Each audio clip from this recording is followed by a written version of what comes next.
Bharatiya Nagarik Suraksha Sanhita 2023 Section 1.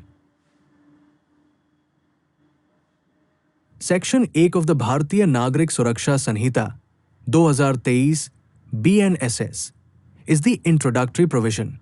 It lays down three foundational aspects of the law. 1. Short title.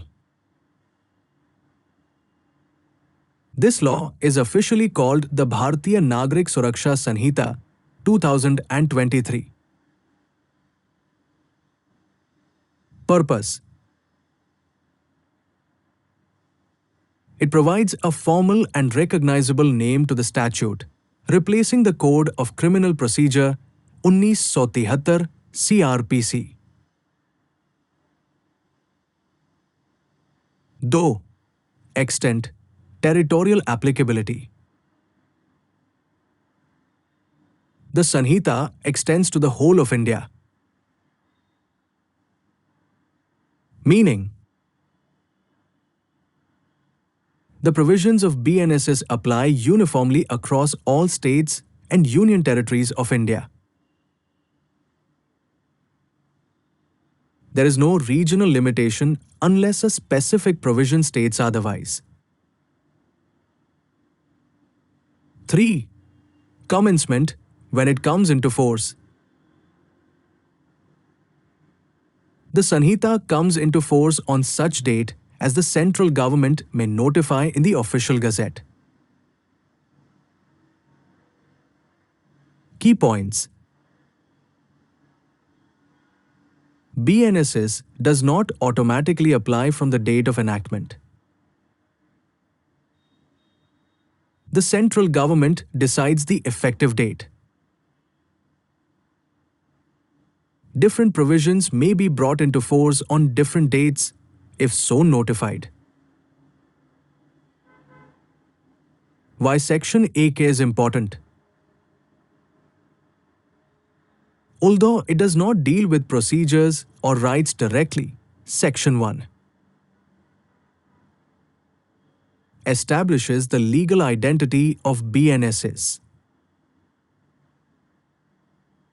confirms its nationwide applicability,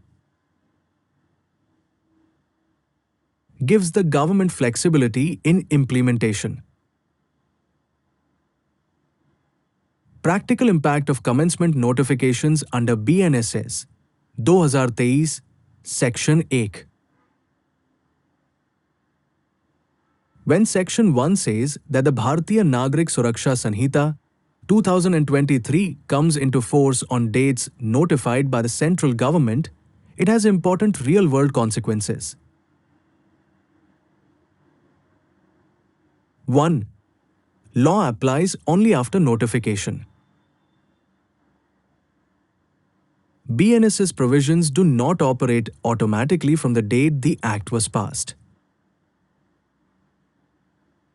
Police, courts, and citizens must continue using the old CRPC until a specific provision is notified. Practical result. If a case arises before the notified date CRPC applies. If it arises after the notified date BNSS applies. 2. Different provisions can start on different dates. The government may notify some sections earlier and others later. Why this matters? Authorities get time for training police, judges, prosecutors. Infrastructure, digital firs, video hearings, etc. can be prepared. Example. Sections related to electronic FIR or digital procedures may be enforced later than general provisions. 3. Transition period for pending cases. Pending investigations and trials usually continue under the old CRPC, unless the notification states otherwise. New cases after commencement follow BNSS procedures. Practical clarity. This avoids confusion, delays, and challenges to ongoing proceedings. 4. Legal certainty and compliance. Lawyers must check the Gazette notification date before citing BNSS. Police actions taken before commencement cannot be challenged for not following BNSS. Court impact. Courts decide procedural validity based on which law was in force on the relevant date. 5. Avoids administrative chaos. Gradual enforcement helps. Prevent wrongful arrests or invalid procedures. Reduce litigation over wrong law applied. Ensure smoother nationwide rollout. In short, the commencement clause in Section 1 ensures smooth replacement of CRPC, legal certainty for citizens and authorities, orderly transition to the new criminal procedure system. Bharatiya Nagarik Suraksha Sanhita 2023 Section 2. Section 2. Definitions. Section 2 of the Bharatiya Nagarik Suraksha Sanhita 2023 BNSS is the definition clause. It explains the meaning of important words and expressions used throughout the Sanhita unless the context otherwise requires. This section is crucial because all procedures under BNSS depend on these defined meanings. Purpose of Section 2: to ensure uniform interpretation of legal terms, to avoid ambiguity in police action, judicial orders, and trials, to guide courts on how words must be understood in BNSS proceedings. Important definitions explained, selected simplified. 1. Bailable offence. An offence for which the accused has a right to be released on bail. Impact. Police or court must grant bail once legal conditions are fulfilled. Though cognizable offence. An offence for which police can register FIR and arrest without court permission.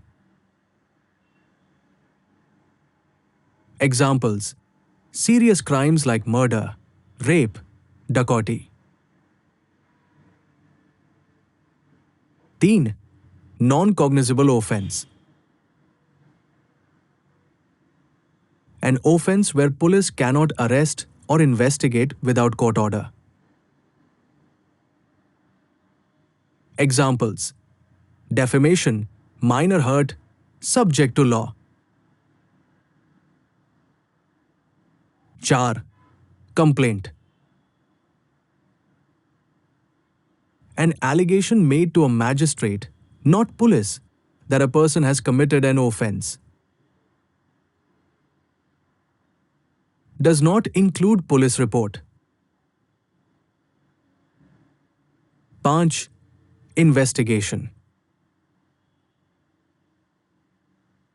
Includes all proceedings conducted by police or authorized persons to collect evidence. Scope expanded. Includes electronic and digital evidence under modern policing. 6. Police report. A report submitted by police to the magistrate after investigation, charge sheet, or closure report. 7. Public prosecutor. A person appointed by the government to conduct prosecution on behalf of the state. 8. Victim. A person who has suffered loss, injury, or harm due to an offense, including legal errors. Importance. Strengthens victim-centric justice, compensation, and participation. No. Summons case. A case relating to an offense not punishable with death, life imprisonment, or imprisonment exceeding 2 years. Thus, warrant case. A case relating to an offense punishable with death, life imprisonment, or imprisonment exceeding 2 years. 11. Charge. The formal accusation framed by a court against the accused, specifying the offense. 12. Court. Includes all judges and magistrates legally empowered to act under BNSS. Key clause, unless the context otherwise requires. This phrase allows courts to interpret terms flexibly where strict meaning would defeat justice. Adapt definitions to factual situations. Why Section 2 is extremely important. Every procedural step, FIR, arrest, bail, trial, depends on these meanings.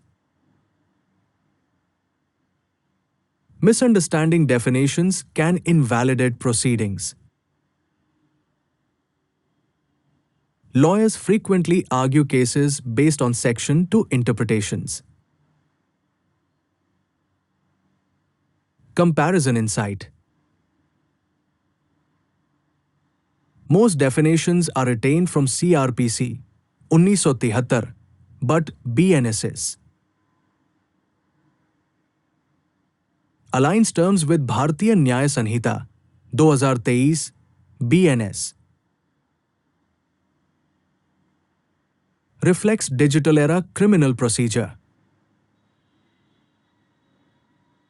In simple words, Section 2 is the dictionary of BNSS. To correctly apply any section, Section 2 must be read first. Bharatiya Nagarik Suraksha Sanhita 2023 Section 3. Section 3. Construction of references. What Section 3 says, essence.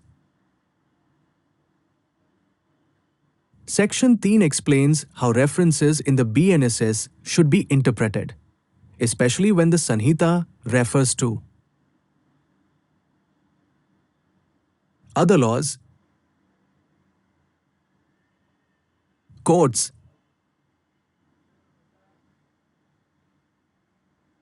authorities, or legal expressions that may change over time.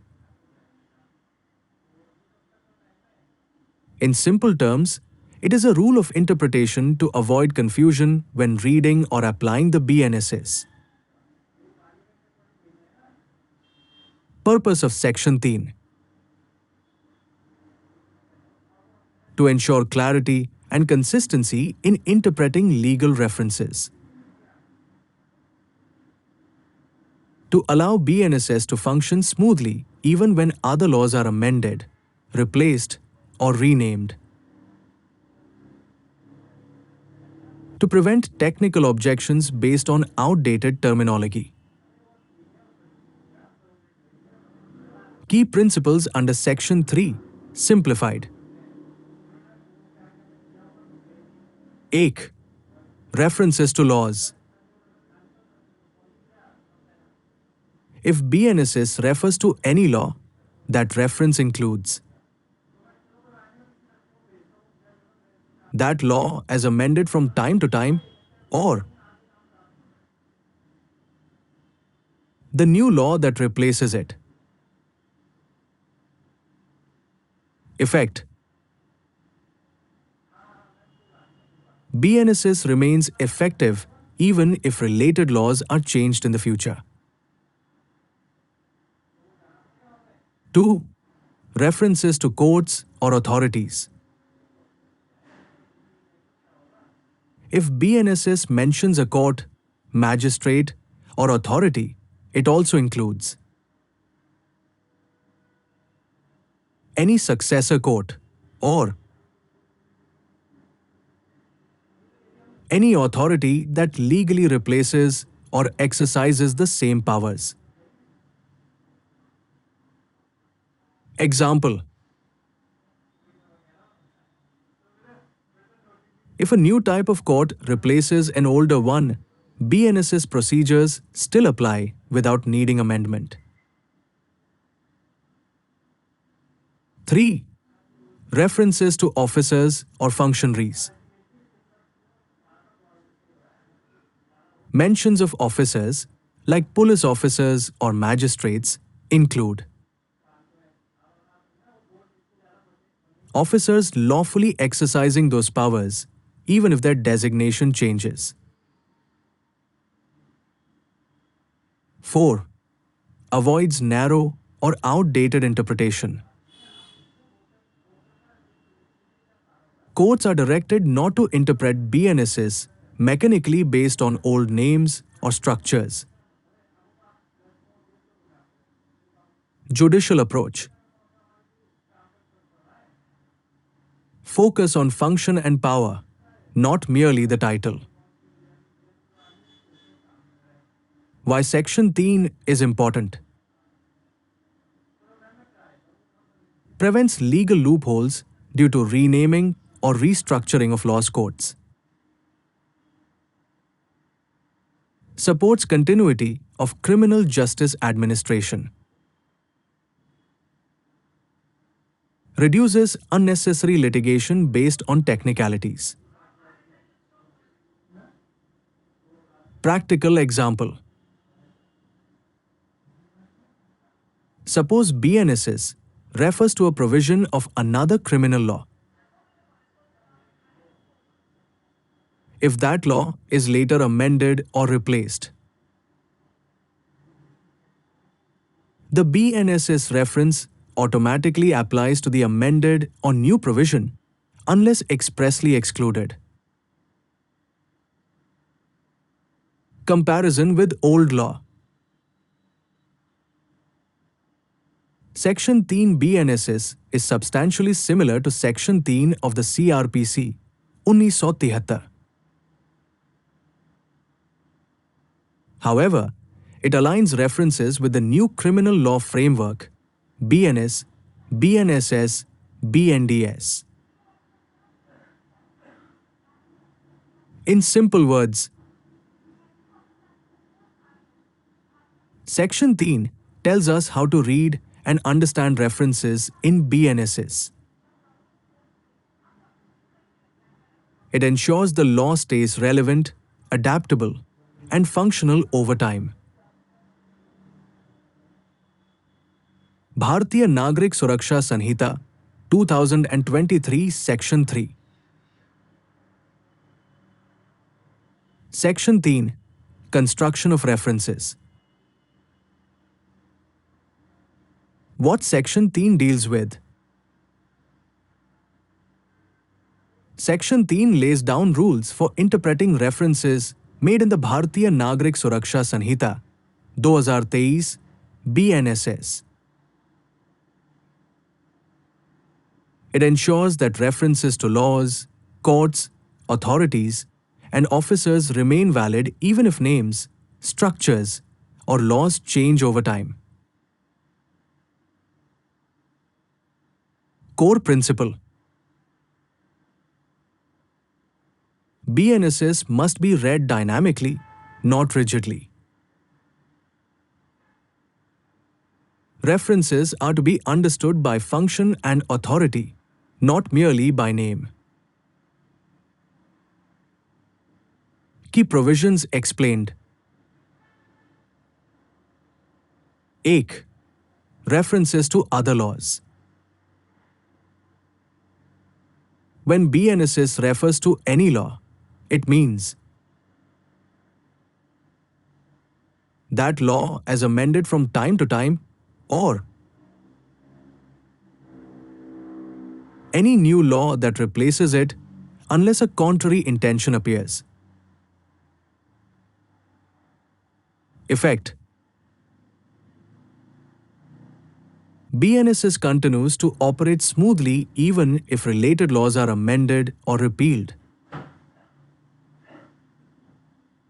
Though references to courts. Any reference to a court or magistrate includes the successor court or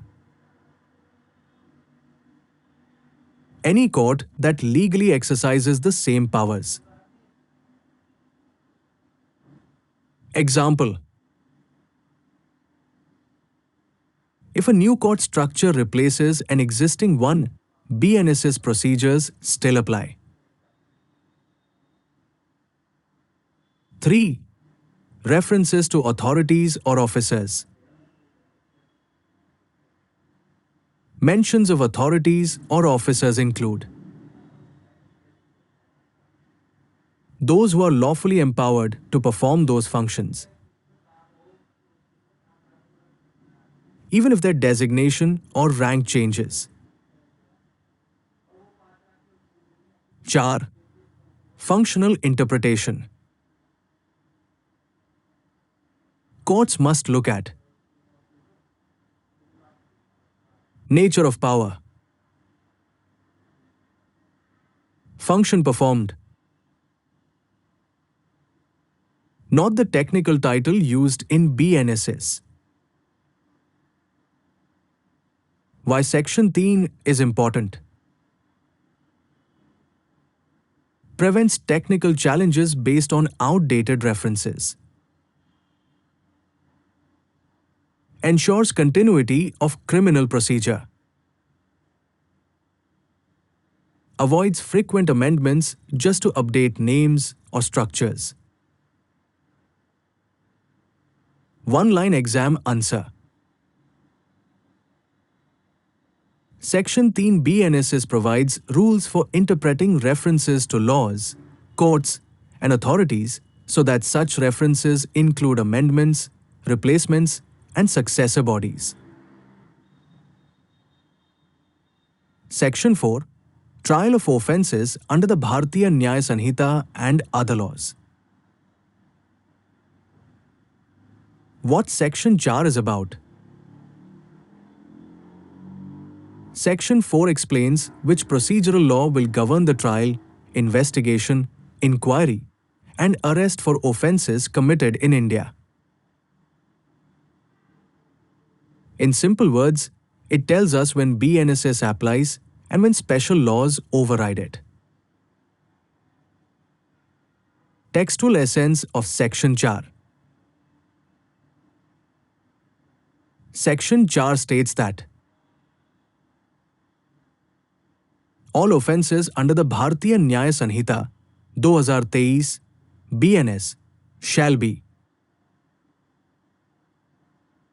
investigated, inquired into, tried, and otherwise dealt with according to the provisions of BNSS, unless a different procedure is prescribed. Offences under any other law shall also be dealt with under BNSS unless that special law provides a different procedure. Key principles explained. 1. BNSS is the general procedural law. BNSS is the default procedure for criminal cases in India. It applies to FIR, arrest, investigation, trial, bail, appeal, etc. Though special law overrides BNSS LEX specialist rule. If a special or local law provides its own procedure, that procedure will prevail. Examples of special laws. NDPS Act. Prevention of Corruption Act. Unlawful Activities Prevention Act. Customs Act. Meaning, BNSS applies only to the extent the special law is silent. 3. Uniformity for BNS offences. All offences defined under the Bharatiya Nyaya Sanhita 2023 must follow BNSS procedure, ensuring consistency across India. Practical illustrations. Example 1. Theft, offence under BNS, procedure strictly as per BNSS. Example 2. Drug offence under NDPS Act. NDPS procedure applies. BNSS applies only where NDPS Act does not specify procedure. Why Section 4 is very important. Avoids conflict between general and special laws. Ensures legal certainty for police and courts. Prevents invalid trials due to wrong procedure. Upholds the principle, special law prevails over general law. Comparison with old law.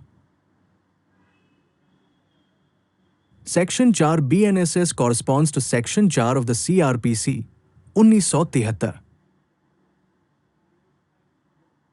Updated to align with Bharatiya Nyaya Sanhita 2023. New Criminal Law Framework. Bharatiya Nagarik Suraksha Sanhita 2023 Section 5. Section 5 Saving. What Section 5 is about? Section 5 is a saving clause.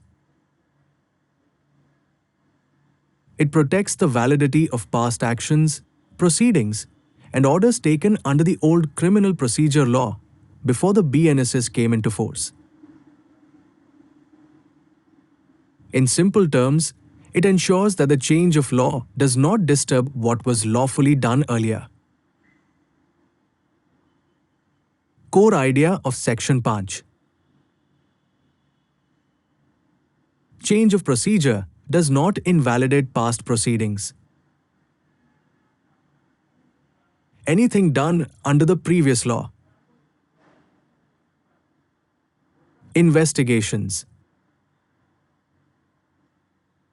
Trials. Orders. Warrants.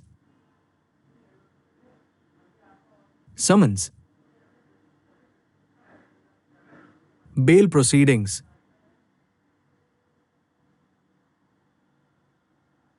Remains legally valid if it was done correctly at that time. What Section 5 specifically ensures? 1. Past actions remain valid. Actions taken under the old procedural law, CRPC, 1973, are not rendered illegal merely because BNSS has replaced it. Example: an FIR registered or an arrest made before BNSS commencement remains valid.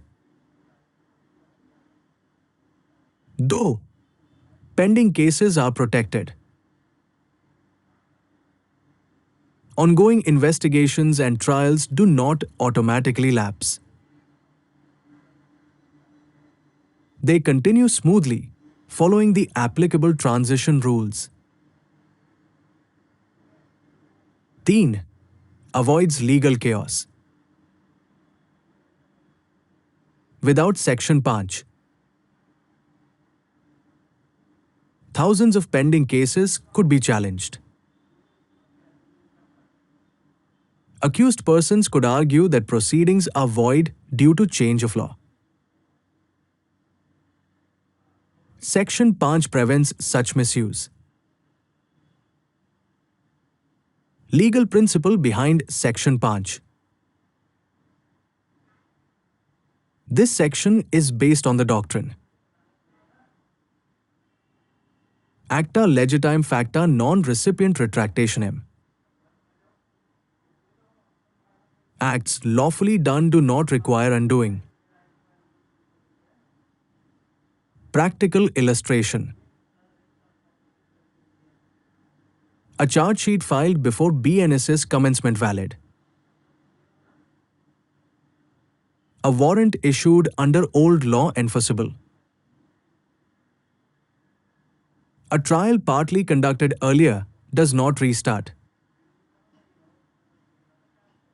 Why Section 5 is extremely important. Ensures continuity of criminal justice. Protects judicial time and public resources. Prevents technical objections by accused. Gives certainty to police and courts.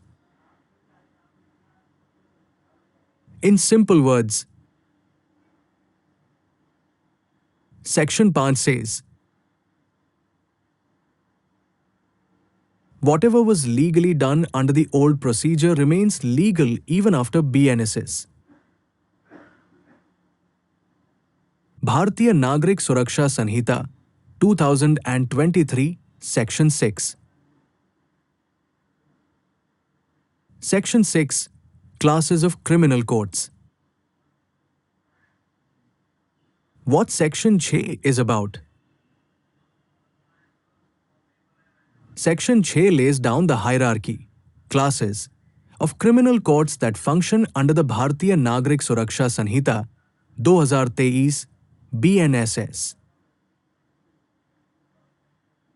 Classes of criminal courts under Section 6. According to Section 6, there shall be the following criminal courts. 1. Courts of Session. Established for each sessions division.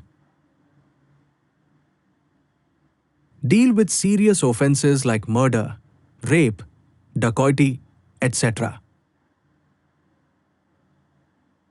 Can pass life imprisonment or death sentence, subject to confirmation where required. 2. Judicial magistrates of the first class. Handle majority of criminal cases at the trial level. Can impose imprisonment up to prescribed limits. Fines as allowed by law. 3. Judicial magistrates of the second class. Try less serious offences. Have limited sentencing powers compared to first-class magistrates. 4. Executive magistrates. Perform administrative and preventive functions, not full criminal trials. Deal with maintenance of public order. Preventive measures. Emergency powers, like curfew, preventive bonds. Key point to remember. Executive magistrates do not conduct criminal trials for offences. Their role is preventive and administrative, not adjudicatory. Why Section 6 is important? Establishes the foundation of criminal court structure. Helps determine which court can try which offence, where a case should be filed. Avoids jurisdictional confusion. Essential for police officers, lawyers, judicial service exams. Practical illustration. A petty offence judicial magistrate, second class. A theft case judicial magistrate, first class. A murder case court of session. Riot control preventive detention executive magistrate. Comparison with old law. Section 6 BNSS corresponds to Section 6 of the CRPC, 1973. Structure is largely retained for continuity and stability. In simple words, Section 6 tells us what types of criminal courts exist in India and forms the base of criminal jurisdiction. One-line exam answer. Section 6 BNSS provides for the classes of criminal courts, namely courts of session, judicial magistrates of the first and second class, and executive magistrates. Bharatiya Nagarik Suraksha Sanhita, 2023, Section 7. Section 7. Territorial divisions. What Section 7 deals with? Section 7 explains how the territory of a state or union territory is divided for criminal justice administration under the Bharatiya Nagarik Suraksha Sanhita 2023. In simple words, it answers: how is geographical jurisdiction organized for criminal courts? Core provision of Section 7. Every state and union territory shall be divided into sessions divisions and districts for the purposes of criminal courts under BNSS. These divisions are created and altered by the state government. Key components explained. 1. Sessions division. A sessions division consists of one or more districts. For each sessions division, a court of session is established. Serious criminal cases are tried here. Purpose: to handle grave offences efficiently at a higher trial level. Though district. Each district is a basic territorial unit for judicial magistrates, executive magistrates, usually corresponds with revenue districts but may differ. Purpose: ensures local and accessible criminal justice. 3. Power of state government. The state government may alter limits of districts, create new sessions divisions, combine or reorganize existing ones. Why this power matters? Population growth, administrative convenience, better access to courts. Practical importance of Section 7. Why territorial division matters? Determines which court has jurisdiction. Helps decide where FIR is investigated, which magistrate hears the case, which sessions court conducts trial. Example: an offence committed in District A. Magistrate of District A has jurisdiction. Sessions Court of that Sessions Division tries serious offences. Legal effect: courts can act only within their territorial jurisdiction. Wrong territorial jurisdiction may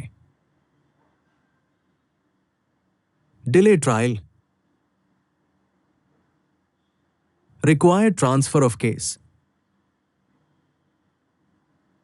cause procedural objections, though not always fatal. Comparison with old law. Section 7 BNSS corresponds to Section 7 of the CRPC, 1973. Retained with no major structural change. Ensures continuity and administrative stability. In simple words, Section 7 tells us how India is geographically divided for criminal courts so that cases are tried by the right court in the right area. One-line exam answer.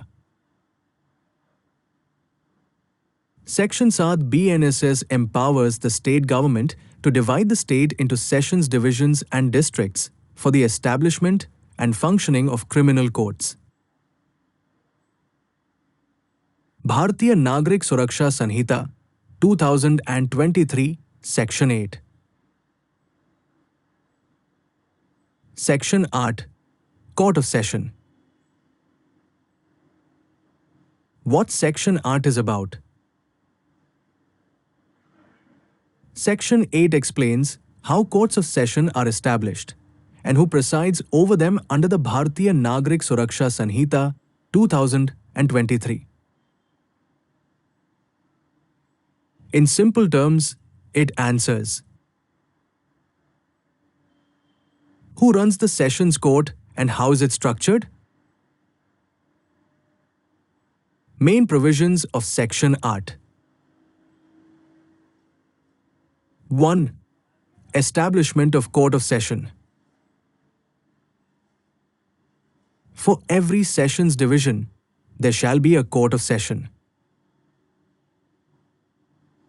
This court is the principal criminal court for serious offences in that division. 2. Judge of the Court of Session. Each Court of Session is presided over by a Sessions Judge. The Sessions Judge is appointed by the High Court.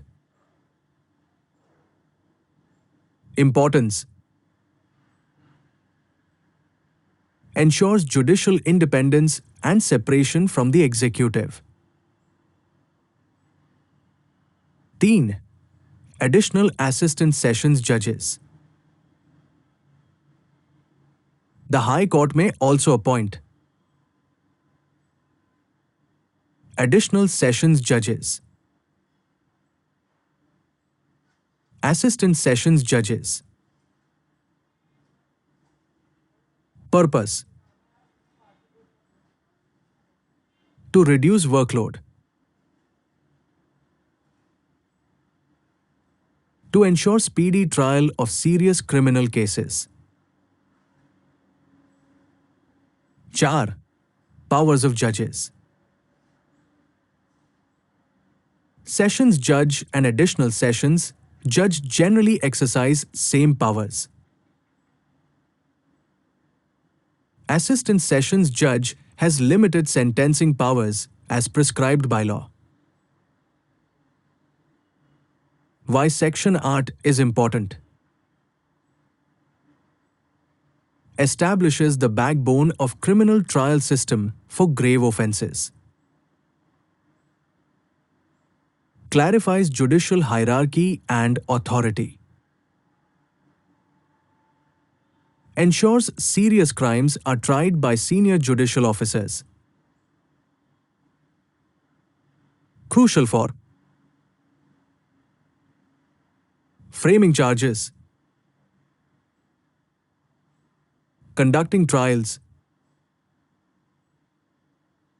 awarding severe punishments. Practical illustration: murder, rape, dacoity court of session. Case committed by Magistrate Sessions Court conducts trial. Heavy pendency additional sessions judges assist.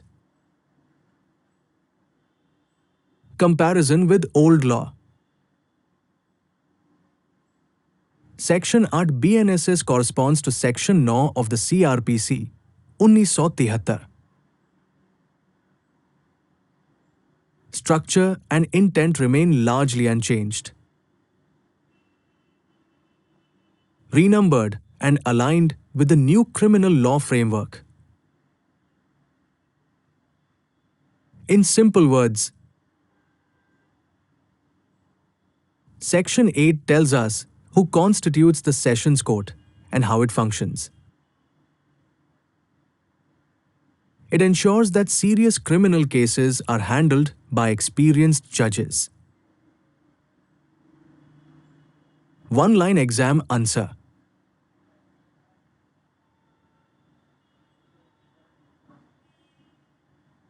Section 8 BNSS provides for the establishment of a court of session for every sessions division and its presiding judges, including sessions judges, additional sessions judges, and assistant sessions judges.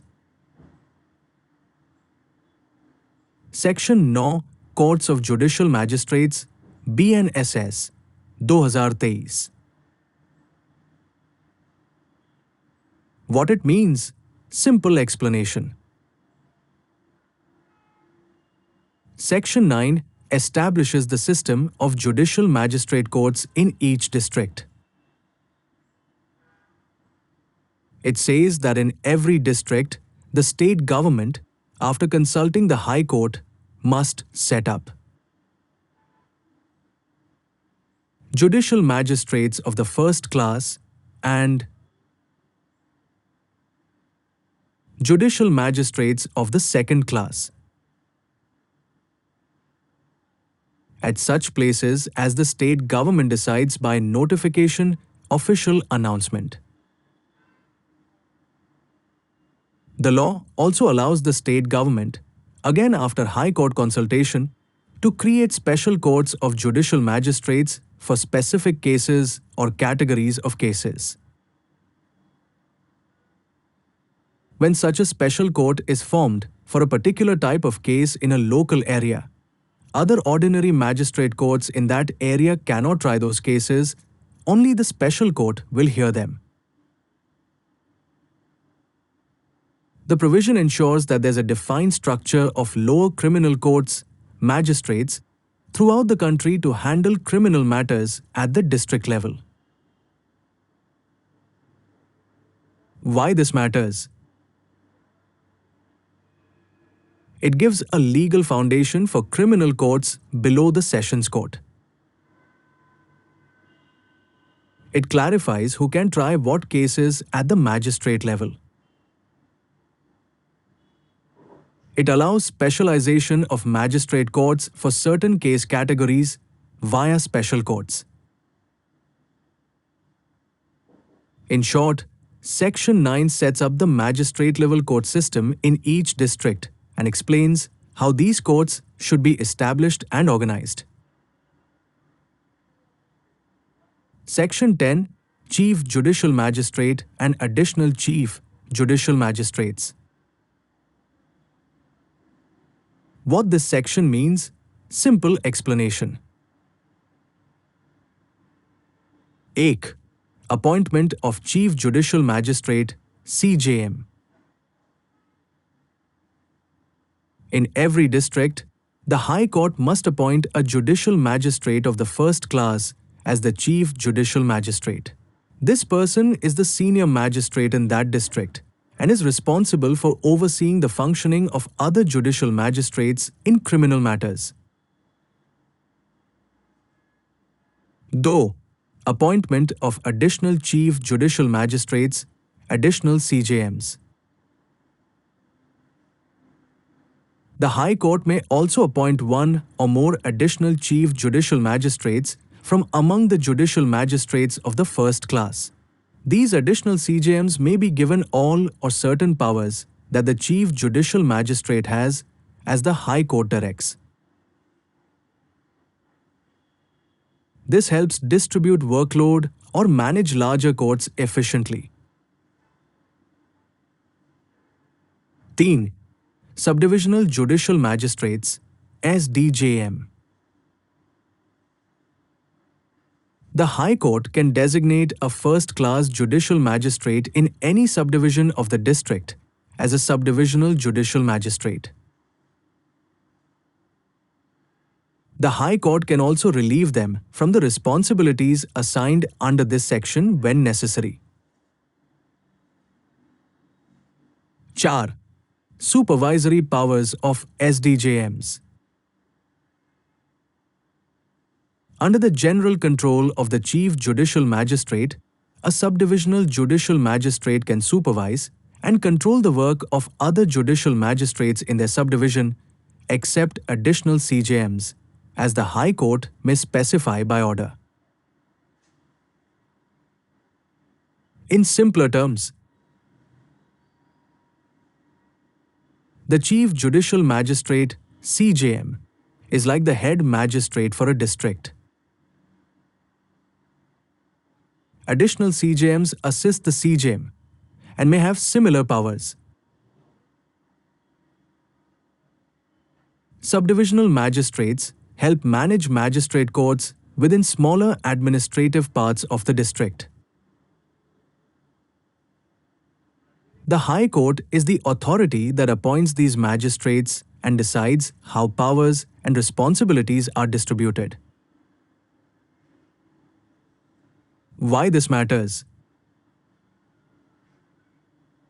This section sets up the leadership and structure of magistrate-level criminal courts at the district level under BNSS. It ensures there are senior magistrates, CJM, and additional CJMs who can supervise and manage the work of other magistrates, helping maintain an organized and efficient criminal justice system throughout the district. If you'd like, I can also explain how this compares with the old CRPC provision, like the equivalent under the 1973 Code of Criminal Procedure, to show what's changed. Section 11. Special Judicial Magistrates. What this section means? Simple explanation. 1. High Court can appoint special judicial magistrates. Under Section 11, the High Court has the power to appoint special judicial magistrates if the central government or a state government requests it. These are people who may not be regular judicial magistrates but are given certain magistrate powers for specific purposes.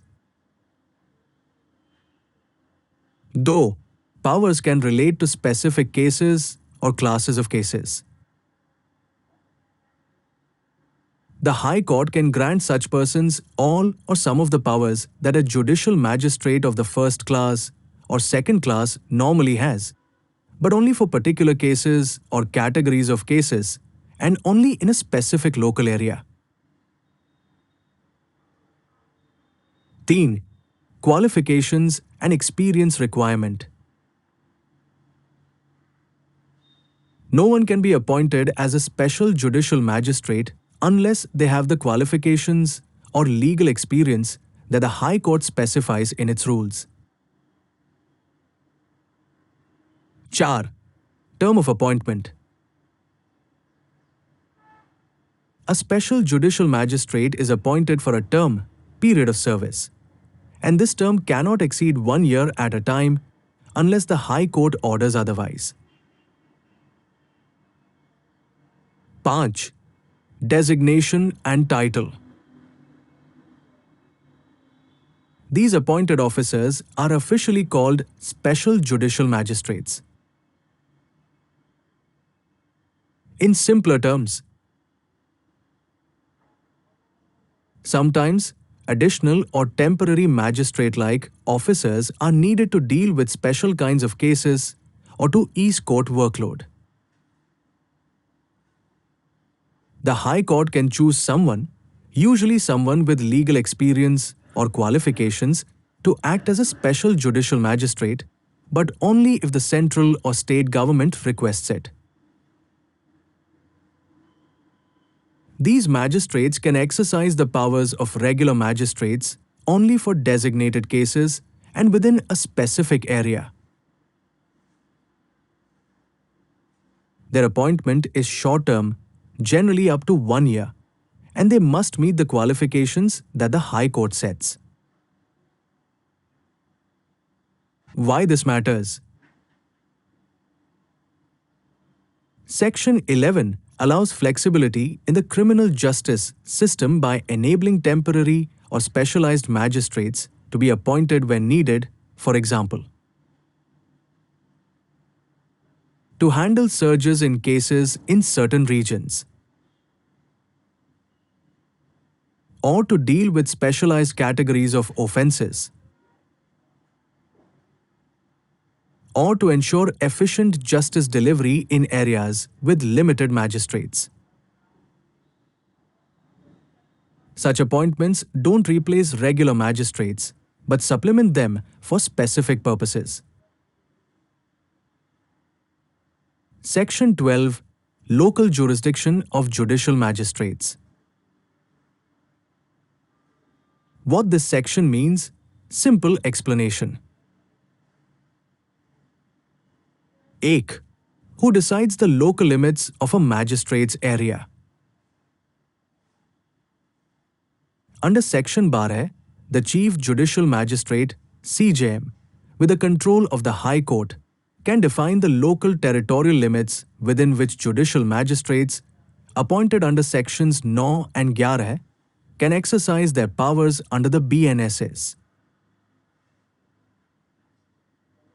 This means the CJM can map out the area where each magistrate's authority applies. Though normal jurisdiction covers the whole district. Unless the CJM defines specific local limits, the jurisdiction and powers of every magistrate generally extend throughout the entire district where they are appointed. So, in the absence of special boundaries, magistrates can act anywhere within their district. 3. When jurisdiction extends beyond the district.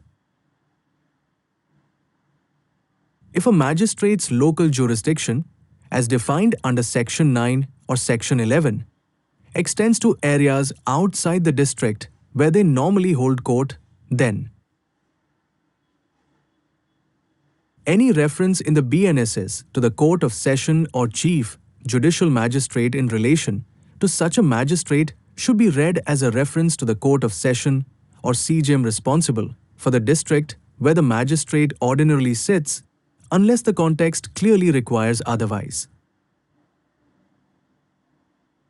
In simpler terms,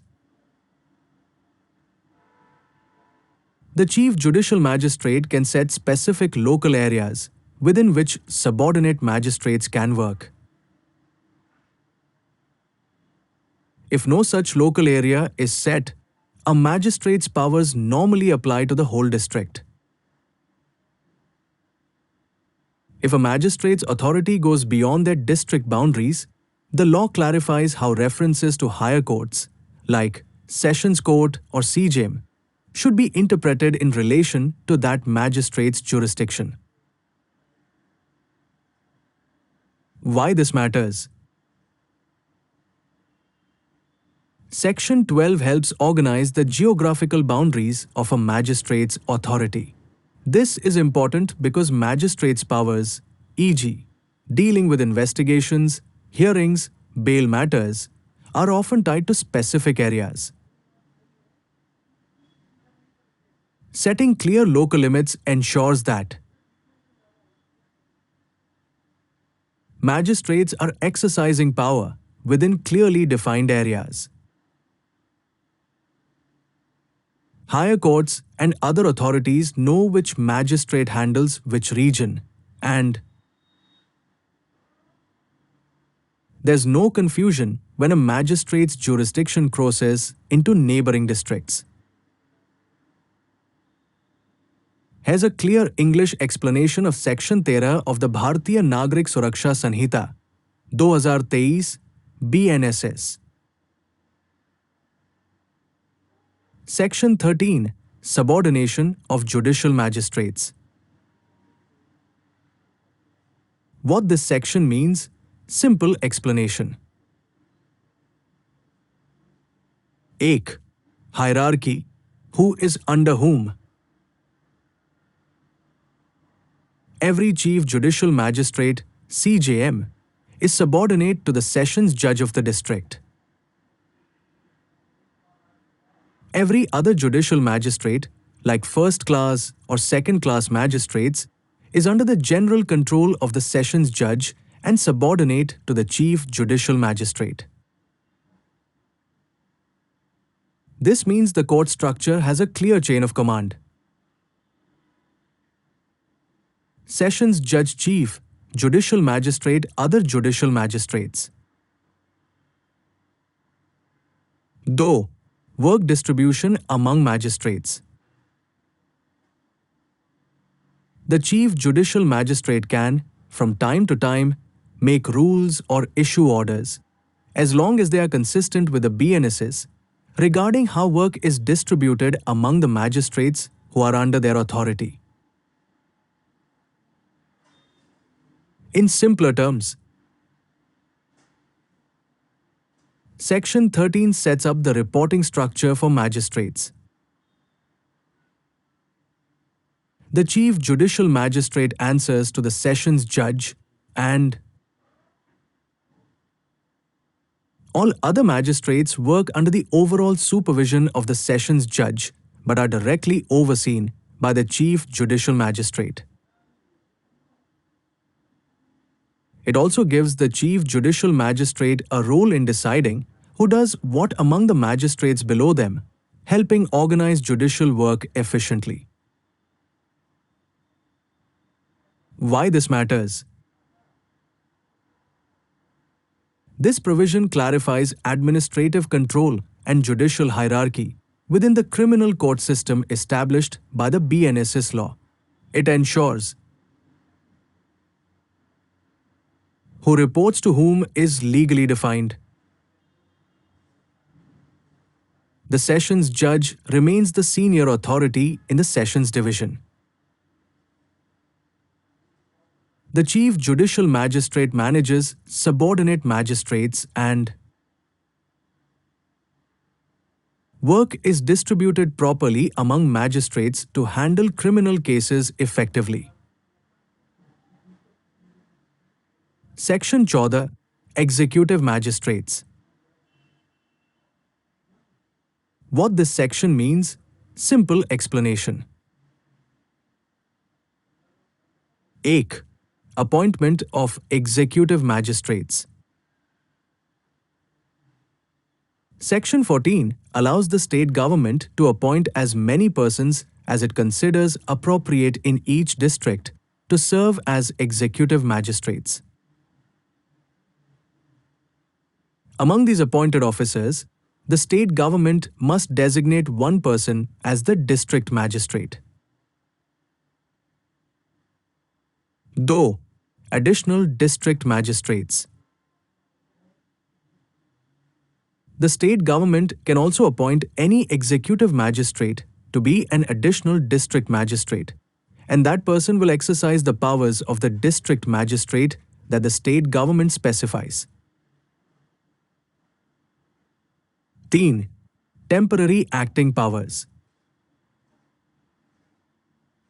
If there is a vacancy in the position of district magistrate, for example, due to transfer or leave, and another official is temporarily placed in charge of executive administration for the district, that person will exercise all the powers and perform the duties that the district magistrate would normally have until the state government issues further orders.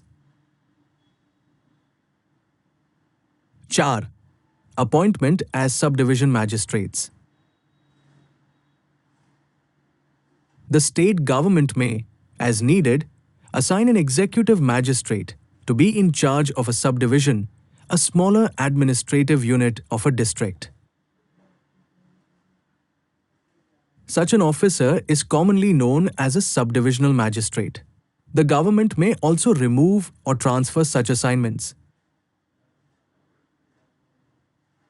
5.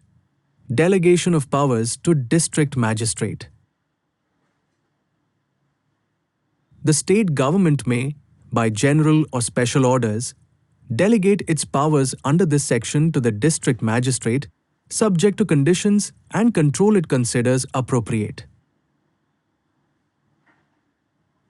6. Police Commissioner Exception. The law does not stop the state government from giving the powers of an executive magistrate, or some of them, to a commissioner of police under any other law. This often happens in metropolitan cities with a police commissionerate system. In simpler terms, the state government appoints executive magistrates in every district. One of them is named the District Magistrate, DAM, the senior executive authority in the district responsible for law and order and administrative functions. Other executive magistrates can be given special responsibilities like being additional DAM or subdivisional magistrate. If the DAM post is temporarily vacant, another officer acting in charge will perform the DAM's powers and duties until a regular appointment is made. The law also allows the state government to delegate these powers to the DAM and does not prevent police commissioners from having some executive powers if given under other laws. Why this matters? Section 14 sets out the hierarchy and appointment of executive authority at the district level under the BNSS framework. Executive magistrates, and especially the district magistrate, play an essential role in maintaining public order and security,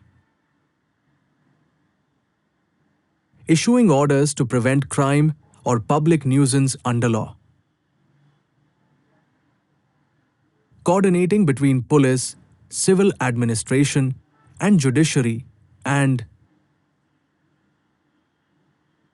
ensuring lawful and effective governance within the district. Section 15. Special Executive Magistrates. What this section means? Simple explanation. 1. Appointment of Special Executive Magistrates. Under Section 15, the state government is empowered to appoint special executive magistrates in addition to the regular executive magistrates. These can be existing executive magistrates or police officers who are not below the rank of Superintendent of Police, SP, or equivalent. Though, term and purpose of appointment. The state government can appoint them for any term it thinks fit, meaning for a fixed period decided by the government. They can be appointed for specific areas or for particular functions like maintaining law and order during a festival, public event, emergency situation, or other special purposes. 3. Powers given to special executive magistrates. The government can give them such powers as are normally available to executive magistrates under the BNSS. These powers are necessary to perform their assigned duties in the designated area or for the assigned function.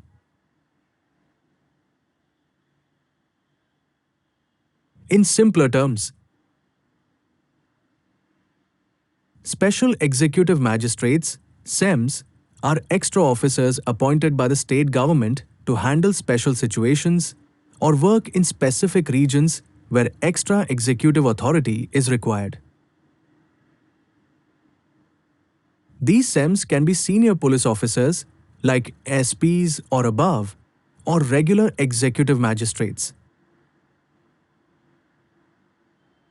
They are appointed for a defined term, and the government decides what powers they will have, based on the needs of the situation. Why this matters?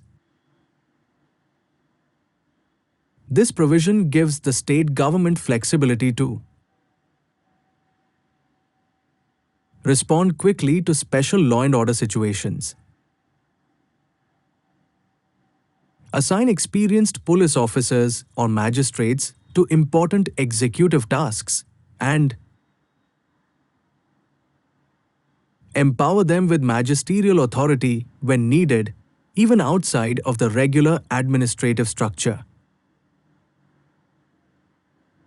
For example, during a large public event or a potential disturbance, an SP appointed as a special executive magistrate could be given authority to issue orders or take preventive actions under the BNSS to maintain peace and security.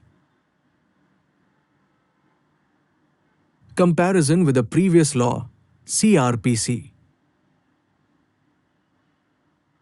Section 15 of BNSS broadly corresponds to Section 21 of the Code of Criminal Procedure, CRPC, 1973, which also allowed appointment of special executive magistrates.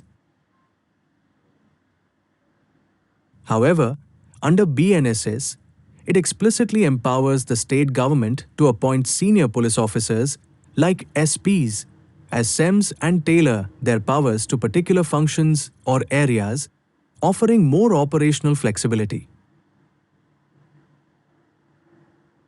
Section 16. Local jurisdiction of executive magistrates. What this section means? Simple explanation. 1. Who can define the local limits? Under Section 16, the district magistrate, subject to the control of the state government, has the power to define the specific local areas within the district where executive magistrates can exercise their powers under the BNSS. Though, what local limits are? Local limits are the geographical boundaries inside a district. For example, a district magistrate can say that an executive magistrate may only exercise their authority in a particular tehsil, town, or zone of the district. 3. Normal application if no local limits are defined. If the district magistrate does not specify any local limits, then the jurisdiction and powers of every executive magistrate extend throughout the entire district by default. This means an executive magistrate can operate anywhere in the district unless restricted by the district magistrate's order. In simpler terms, the district magistrate decides the area of authority of executive magistrates. They can say, for instance, that an executive magistrate's powers apply only to a particular part of the district. If no such area is defined, then an executive magistrate can use their powers anywhere in the district. Why this matters? Section 16 ensures that the administrative powers of executive magistrates are clearly tied to specific geographic areas when needed. This helps organize responsibilities so different executive magistrates can focus on different parts of the district, avoid confusion about where a particular magistrate's authority applies, and make administrative law enforcement efficient by matching authority to the needs of local areas. Comparison with previous law. This provision is similar to Section 22 of the old Code of Criminal Procedure, CRPC, which also allowed a district magistrate to define local limits for executive magistrates' powers. Under both laws, executive jurisdiction normally covers the whole district unless specific limits are set. What Section 16 says in simple English: District Magistrate sets the area of authority. The District Magistrate, DAM, subject to the control of the state government, may define the local, geographical limits within which each executive magistrate can exercise powers under the Bharatiya Nagarik Suraksha Sanhita 2023. If no limits are fixed, when the DAM does not specify any local limits, an executive magistrate's powers automatically extend to the entire district. In simpler terms, the DAM can say, this executive magistrate will work only in this tehsil area. If the DAM doesn't say anything, the executive magistrate can act anywhere in the district. Why this provision is important? It organizes administrative authority by clearly allocating areas to executive magistrates when needed. It prevents overlap and confusion about who has power in which area. It ensures efficient law and order administration, especially in large districts. Key takeaway: Section 16 gives the district magistrate the power to control the territorial jurisdiction of executive magistrates. If no limits are set, their jurisdiction covers the whole district by default. Section 17 Subordination of executive magistrates. भारतीय नागरिक सुरक्षा संहिता 2023. Section 17 explains the chain of authority among executive magistrates and who supervises them. What Section 17 says in simple English: District Magistrate is the head. All executive magistrates in a district are subordinate to the District Magistrate, DAM. This means the DAM is the senior executive authority for magisterial functions in the district. Additional District Magistrates. An additional District Magistrate, ADM, is also subordinate to the District Magistrate. The ADM can exercise such powers of the DAM as the state government directs, but remains under the DAM's control. Control and supervision. The district magistrate may control, supervise, and distribute work among executive magistrates. This control operates subject to the orders of the state government. In simpler terms, there is a clear hierarchy among executive magistrates. District Magistrate, DAM, Additional District Magistrates, ADM, other executive magistrates. The DAM decides who does what, where permitted, ensuring smooth administration. Why this provision is important? It establishes administrative discipline and accountability. It avoids confusion by clearly stating who reports to whom. It helps maintain effective law and order, since executive magistrates exercise preventive and administrative powers. Key takeaway. Section 17 places all executive magistrates under the authority of the district magistrate, with the state government retaining overall control. Section 18. Executive magistrates to be public servants. भारतीय नागरिक सुरक्षा संहिता 2023. Section 18 declares the legal status of executive magistrates. What Section 18 says in simple English. All executive magistrates are public servants.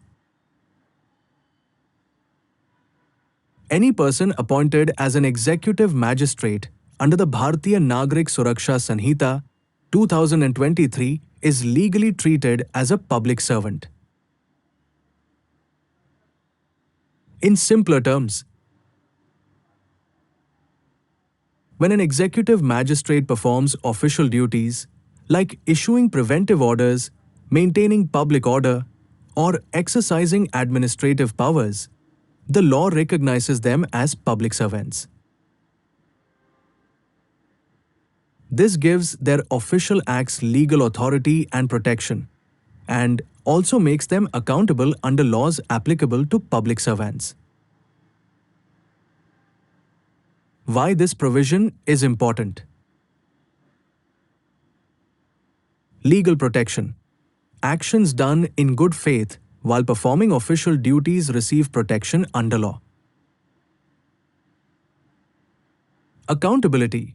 Misconduct or abuse of power can attract penalties applicable to public servants under relevant penal laws. Authority confirms that orders and actions of executive magistrates have official legal force. Key takeaway. Section 18 formally declares executive magistrates as public servants, ensuring both authority for lawful action and accountability for misuse of power. Section 19. Conferment of powers on executive magistrates. भारतीय नागरिक सुरक्षा संहिता 2023. Section 19 explains who can give or take away magisterial powers and how. What Section 19 says in simple English. State government can confer powers. The state government may, by a general or special order, confer the powers of an executive magistrate on any person or any class of persons as it thinks fit for purposes under the Bharatiya Nagarik Suraksha Sanhita 2023. Powers can be limited or specific. The state government may give all or only some of the powers of an executive magistrate and limit those powers to specific areas, functions, or situations. Power to withdraw or modify. The state government also has the authority to withdraw, restrict, or modify the powers it has conferred at any time by similar order. In simpler terms, the state government decides who gets executive magisterial powers and how much power they get. These powers can be temporary, partial, or area-specific. If needed, the government can take back or change those powers. Why this provision is important? It gives the government flexibility to respond to law and order needs, e.g., emergencies, festivals, elections. It allows efficient administration by empowering suitable officers without permanent appointments. It ensures control and accountability since powers can be altered or withdrawn. Key takeaway. Section 19 allows the state government to grant, limit, or withdraw executive magistrate powers as required for effective administration and public order. Section 20. Executive magistrates to be under control of district magistrate. भारतीय नागरिक सुरक्षा संहिता 2023. Section 20 explains who controls and supervises executive magistrates in a district. What Section 20 says in simple English. All executive magistrates are under the control of the district magistrate, DAM. This means the DAM has overall administrative supervision over executive magistrates while they exercise powers under the Bharatiya Nagarik Suraksha Sanhita 2023. Control is subject to state government directions. Although the DAM supervises executive magistrates, this control operates according to the orders and policies of the state government. In simpler terms, the district magistrate is the boss of all executive magistrates in the district.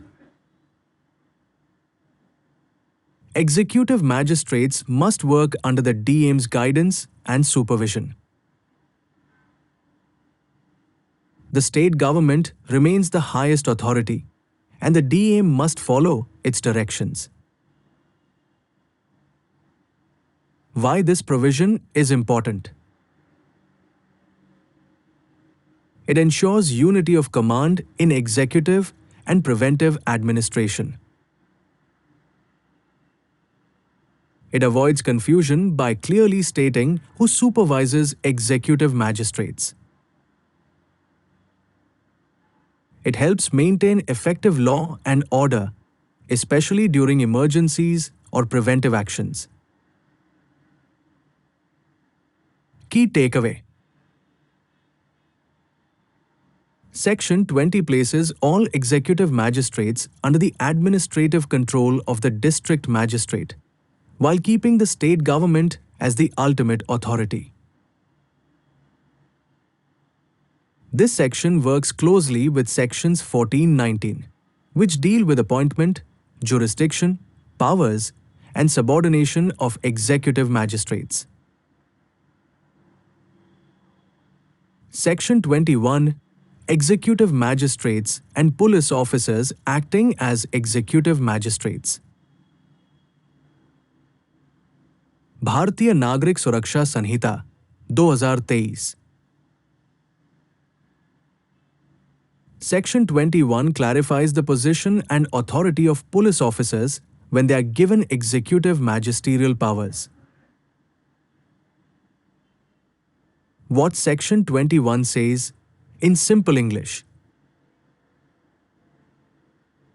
Police officers may act as executive magistrates. When a police officer is appointed or empowered to act as an executive magistrate under the Bharatiya Nagarik Suraksha Sanhita 2023, the officer may lawfully exercise the powers of an executive magistrate. Control of the district magistrate remains. Even when a police officer is acting as an executive magistrate, they remain subject to the control of the district magistrate, just like other executive magistrates. No conflict between police role and magisterial role. The law makes it clear that holding a police post does not prevent an officer from exercising executive magisterial powers if those powers are legally conferred. In simpler terms, a police officer, usually senior rank, can be legally given executive magistrate powers. While exercising those powers, the officer acts as a magistrate, not merely as police. Such an officer still works under the supervision of the district magistrate. Why this provision is important? It helps in quick decision-making during emergencies, law and order situations, festivals, elections, or riots. It allows the state government to use experienced senior police officers for preventive and executive action. It ensures administrative control, since the district magistrate supervises even police officers acting as magistrates. Key takeaway: Section 21 allows police officers to exercise executive magistrate powers when legally appointed, while keeping them under the control of the district magistrate. This provision supports flexibility and efficiency in maintaining public order under the BNSS framework. Section 22 Public Prosecutors. भारतीय नागरिक सुरक्षा संहिता 2023.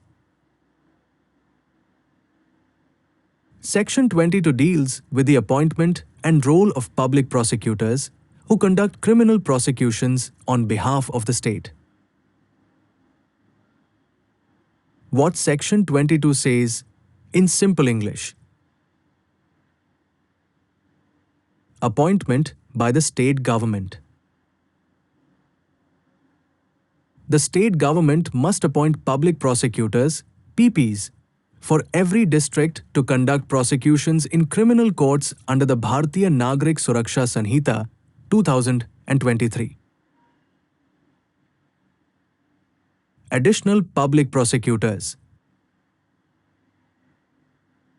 The state government may also appoint additional public prosecutors, APs, if needed, to help handle the workload or specific categories of cases. Eligibility Bata qualification. A person can be appointed as a public prosecutor or additional public prosecutor only if they are qualified as an advocate and meet the experience requirements prescribed by law, generally a minimum number of years of legal practice. Role in criminal trials. Public prosecutors represent the state, not private individuals. Their duty is to assist the court in the administration of justice, present evidence fairly, and ensure that prosecutions are conducted lawfully and impartially.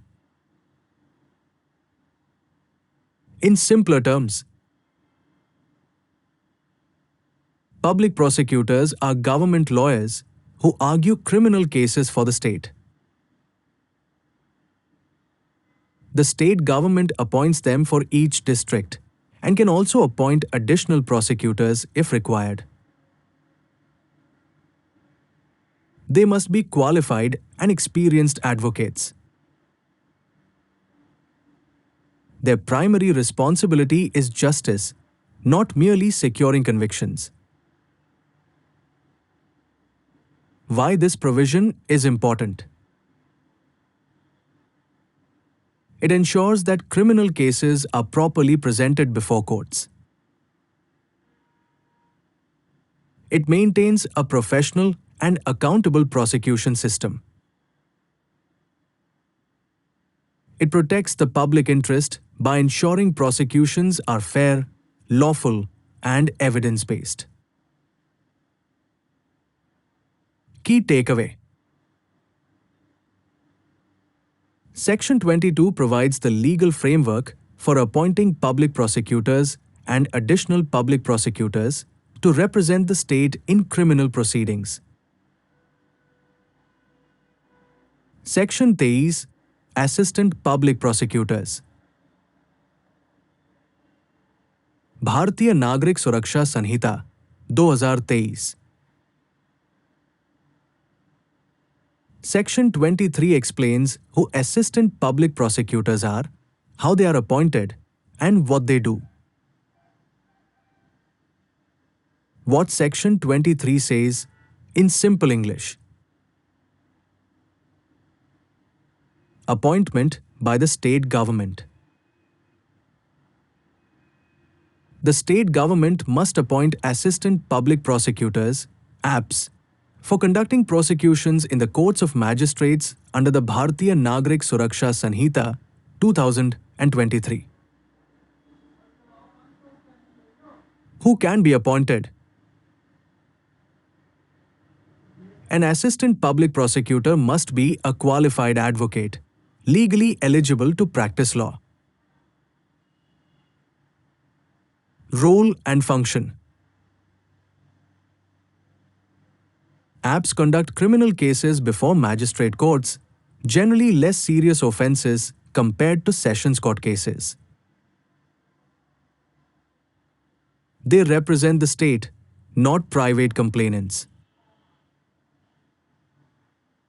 Their duty is to present cases fairly, assist the court, and ensure justice is done. Exception in certain cases. In specific situations, as provided by law, the district magistrate may permit the police officer who investigated the case to conduct the prosecution, but only if that officer is not below the rank prescribed and the court permits it. This is an exception, not the rule. In simpler terms, assistant public prosecutors are government lawyers who handle criminal cases in magistrate courts. They are appointed by the state government and must be qualified advocates. Normally, police officers do not act as prosecutors except in limited, legally permitted situations. Why this provision is important? It ensures professional prosecution at the magistrate level. It maintains separation between investigation and prosecution, promoting fairness. It helps manage the large volume of cases in magistrate courts efficiently. Key takeaway. Section 23 provides for the appointment and role of assistant public prosecutors to conduct prosecutions in magistrate courts on behalf of the state. Section 24 Directorate of Prosecution. भारतीय नागरिक सुरक्षा संहिता 2023. Section 24 provides for the creation and functioning of a Directorate of Prosecution to supervise and coordinate criminal prosecutions. What Section 24 says in simple English. Establishment of a Directorate of Prosecution. The state government may establish a Directorate of Prosecution for the state to ensure efficient, uniform, and professional prosecution of criminal cases under the Bharatiya Nagarik Suraksha Sanhita 2023. Head of the Directorate. The Directorate is headed by a Director of Prosecution, who is an experienced legal professional appointed by the state government. Control and supervision of prosecutors. The Directorate supervises public prosecutors and assistant public prosecutors. It helps in monitoring performance, ensuring consistency in prosecutions, and improving coordination with investigating agencies without interfering with judicial independence. Administrative role, not judicial control. The Directorate's role is administrative and managerial, training, posting, evaluation, guidance. Conduct of cases in court remains independent, and prosecutors continue to assist courts fairly. In simpler terms,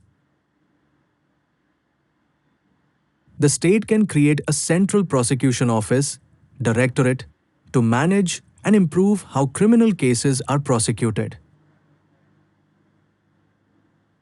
A director of prosecution oversees government prosecutors to ensure quality, efficiency, and consistency. This setup does not control judges. It only organizes the prosecution side. Why this provision is important? Improves professional standards in criminal prosecution.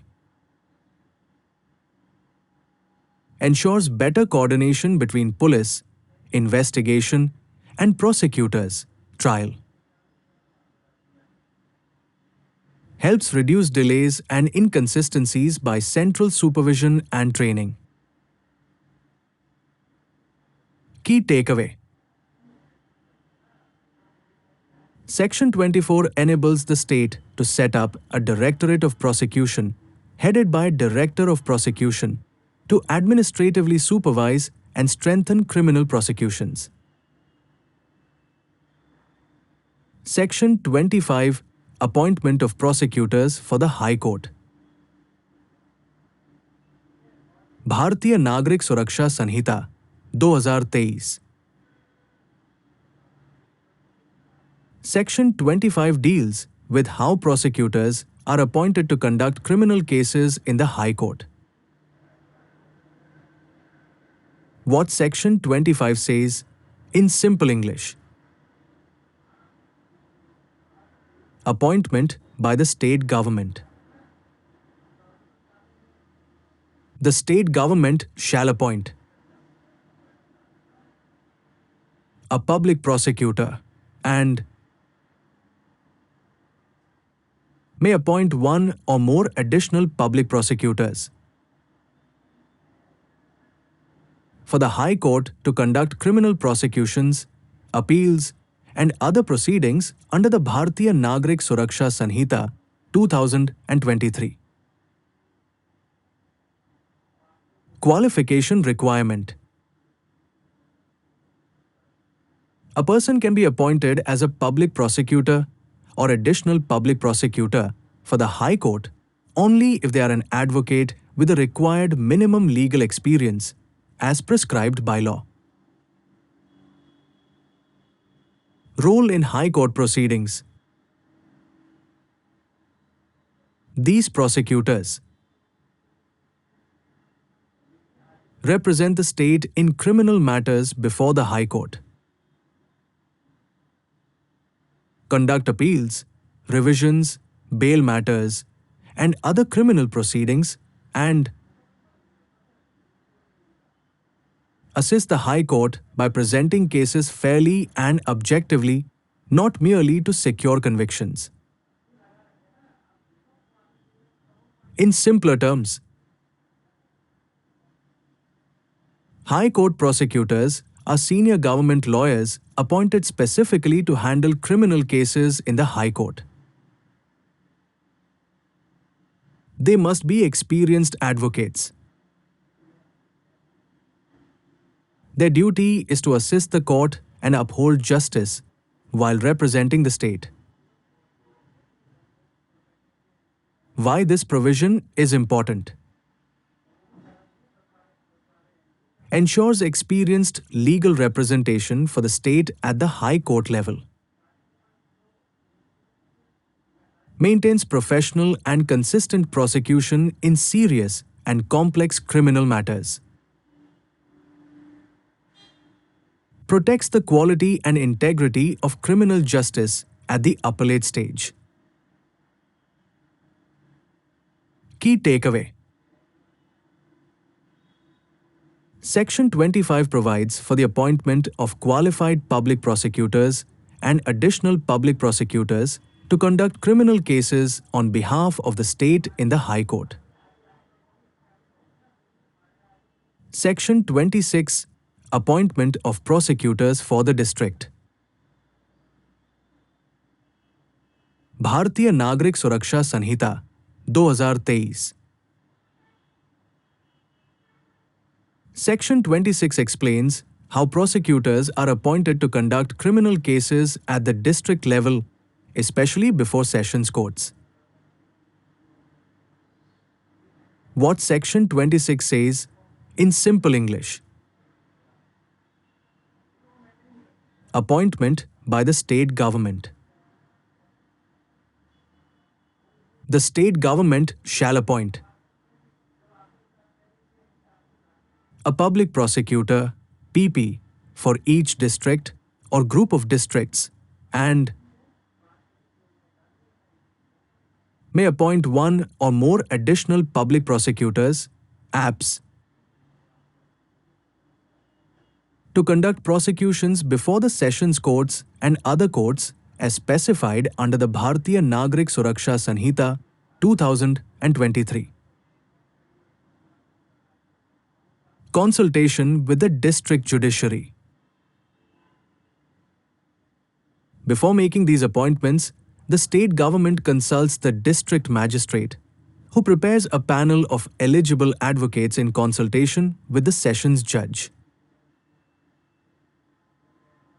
Appointments are normally made from this panel. Eligibility bata experience.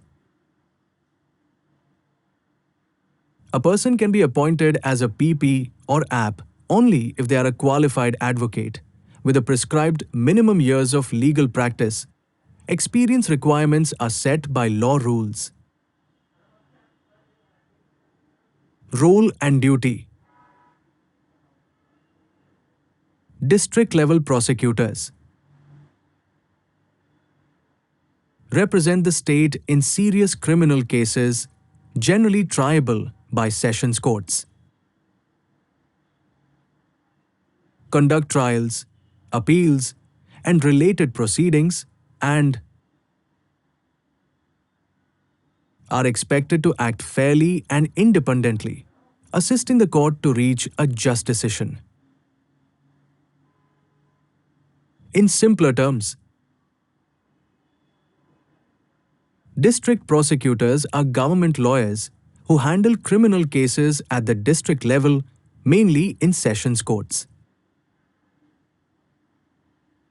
The state government appoints them, usually after consulting local judicial authorities. They must be experienced advocates and their duty is to serve justice, not just to win cases. Why this provision is important? Ensures competent and experienced prosecution in serious criminal trials. Maintains coordination between the executive, state government, and judiciary in selecting prosecutors. Helps uphold fair, consistent, and professional prosecution across districts. Key takeaway. Section 26 provides the legal framework for appointing qualified public prosecutors and additional public prosecutors at the district level to conduct prosecutions on behalf of the state. Section 27 Conduct of Prosecution by Public Prosecutor. भारतीय नागरिक सुरक्षा संहिता 2023. Section 27 explains who controls a criminal prosecution in court and the role of private lawyers when the state is prosecuting a case. What Section 27 says in simple English. Public prosecutor controls the prosecution. In every criminal case conducted by the state, the public prosecutor or assistant public prosecutor has the full charge and control of the prosecution before the court under the Bharatiya Nagarik Suraksha Sanhita 2023. Role of a private advocate. If a private person, complainant victim, appoints their own advocate, that advocate cannot independently conduct the prosecution when a public prosecutor is in charge. Assisting the public prosecutor. The private advocate may assist the public prosecutor and submit written arguments to the court, but only with the permission of the court and under the direction of the public prosecutor. In simpler terms, when the state is prosecuting a case, the public prosecutor is the boss of the case in court. A private lawyer, engaged by the victim or complainant, can help but cannot take over the prosecution. The court ensures that the prosecution remains fair, orderly, and in the public interest. Why this provision is important? Maintains uniformity and fairness in criminal prosecutions. Prevents criminal trials from becoming private battles driven by personal interests. Protects the principle that criminal cases are offenses against society, not just against individuals. Key takeaway. Section 27 ensures that criminal prosecutions are conducted under the control of the public prosecutor, while allowing limited assistance from private advocates with the court's permission. Section 28 Withdrawal from prosecution. भारतीय नागरिक सुरक्षा संहिता 2023. Section 28 explains when and how a criminal case started by the state can be withdrawn. What Section 28 says in simple English. Who can seek withdrawal? The public prosecutor or assistant public prosecutor may apply to the court to withdraw from the prosecution of a case being conducted under the Bharatiya Nagarik Suraksha Sanhita 2023. Court's consent is mandatory. Withdrawal is not automatic. The prosecutor must obtain the permission, consent of the court. The court will allow withdrawal only if it is satisfied that the request serves the interests of justice. Effect of withdrawal. What happens next? If withdrawal is allowed before the charge is framed, the accused is discharged. If withdrawal is allowed after the charge is framed, the accused is acquitted. In simpler terms, the government prosecutor can ask the court to to stop a criminal case. The judge must agree the case cannot be withdrawn just because the government wants it. Depending on the stage of the case, the accused is either discharged or acquitted. Why this provision is important? Prevents misuse of prosecution where continuing the case would be unfair or unnecessary. Ensures judicial oversight so withdrawals are not arbitrary or politically motivated. Balances public interest, victims' rights, and fair trial principles. Key takeaway.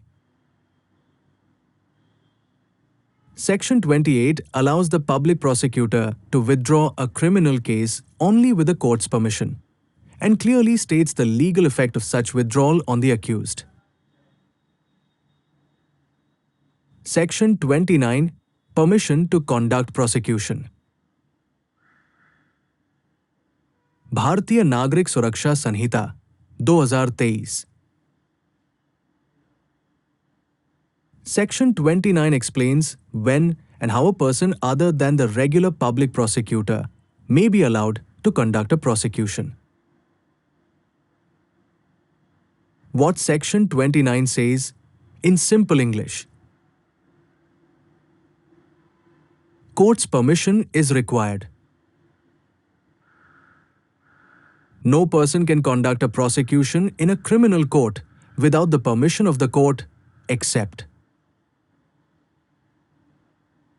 a public prosecutor,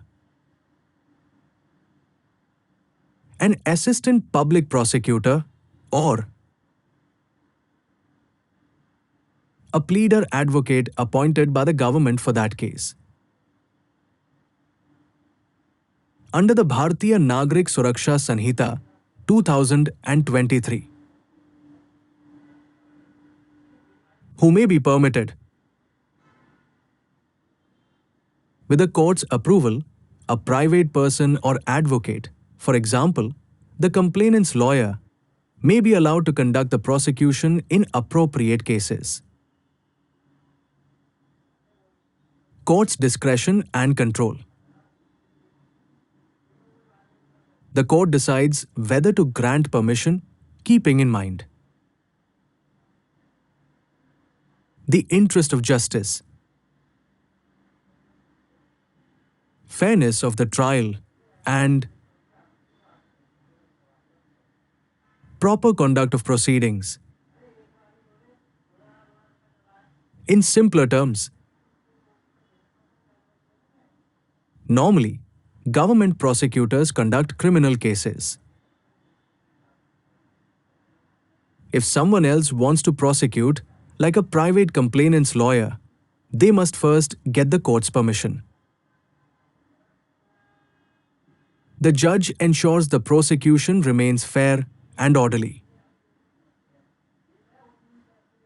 Why this provision is important? Prevents unauthorized or improper prosecutions. Maintains judicial control over who prosecutes a criminal case. Balances public prosecution with limited scope for private participation where justified. Key takeaway. Section 29 ensures that criminal prosecutions are conducted only by authorized persons unless the court permits otherwise, safeguarding fairness and judicial oversight. Section 30 Magistrates' power to impose sentences. भारतीय नागरिक सुरक्षा संहिता 2023. Section 30 defines how much punishment different magistrates are legally allowed to award. What Section 30 says in simple English. Section 30 sets clear limits on sentencing powers of magistrates under the Bharatiya Nagarik Suraksha Sanhita 2023. 1. Chief Judicial Magistrate (CJM) may pass any sentence permitted by law except death sentence, life imprisonment, or imprisonment exceeding 7 years. 2. Judicial Magistrate of the first class may impose imprisonment up to 3 years or fine or both. 3. Judicial Magistrate of the second class may impose imprisonment up to 1 year or fine or both. In simpler terms,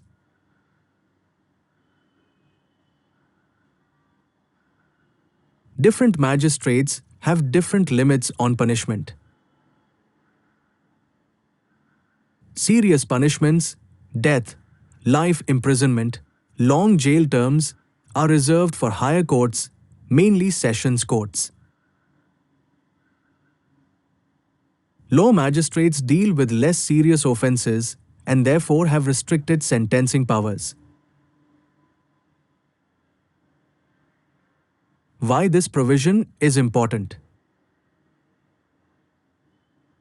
Ensures fair distribution of judicial power.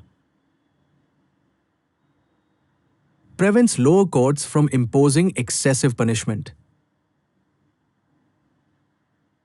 Maintains a hierarchical criminal justice system where serious crimes are tried by higher courts.